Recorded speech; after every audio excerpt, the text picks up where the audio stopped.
खुदा रा अपने बच्चों को ये चंद बातें ज़रूर सिखाएं।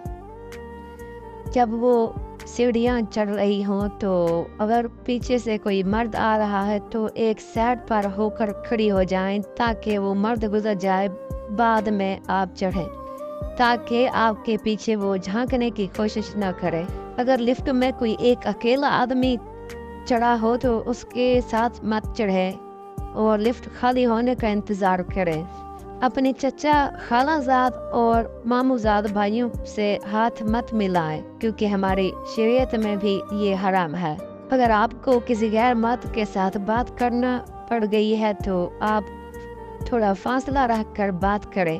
हमेशा अपने किसी भी दोस्त या फ्रेंड के साथ इतना फ्री ना हो कि वो हद से गुजर जाए, और अपने रिश्तेदारों के साथ भी हमेशा हद में रहें। हमेशा सड़क पर चलते वक्त सड़क पर अपने दोस्तों के साथ गुफ्तगू ना करें और सड़क के आदाब का ख्याल रखें। अगर कोई मिलने आए तो तवज्जो दें, और बुजुर्ग हो या बूढ़ा तो उसे बैठने के लिए चेयर दे दें और आप खुद तवज्जो से उसकी बात सुनें। गली मोहल्ले के सभी बुजुर्ग अजनबी होते हैं बाप के सिवा। आप अपने अब्बू की बात, उसकी तरबियत और उसकी इज्जत का ख्याल रखें और किसी भी बुजुर्ग के साथ फजूल गुफ्तगू ना करें ताकि वो आपके करीब आने का मौका ना पा सके।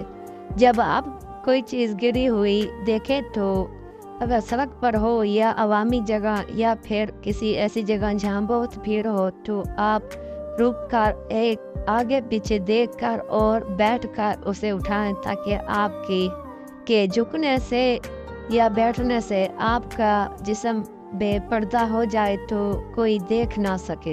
अपनी पूरी ज़िंदगी में जब भी आप सफ़र करें, बस में हो या टैक्सी में या किसी दोस्तों के साथ हो, तो बुलंद आवाज़ में मत बात करें ताकि गाड़ी गुजरती है जहाँ जहाँ से वहाँ आपकी आवाज़ न फैल जाए और वहाँ के लोग आपकी तरफ मुतवज्जो ना हो जाएं कि इस गाड़ी में इस तरह के कह के क्यों लग रहे हैं और इस गाड़ी में औरतों के इतना शोर क्यों आ रहा है। कोई ये भी समझ सकता है कि किसी औरत को मदद की ज़रूरत है और वो आपके पीछे भी आ सकता है, और इस तरह की सिचुएशन में आपको गाड़ी रोकना पड़ सकता है और आपको सफ़र में बहुत देर लग सकती है। यही चंद आदाब हैं जो कि अपने बच्चों और अपनी बेटियों और तमाम मर्दों के लिए हैं, और आप ये सब अपने बच्चों के साथ शेयर करें और उन्हें भी ये आदाब सिखाएं ताकि वो भी अपनी ज़िंदगी में आने वाले मसले मसाइलों से बच सके। उम्मीद करते हैं हमारी ये वीडियो आपको अच्छी लगी होगी। मज़ीद वीडियो के लिए चैनल को सब्सक्राइब करना।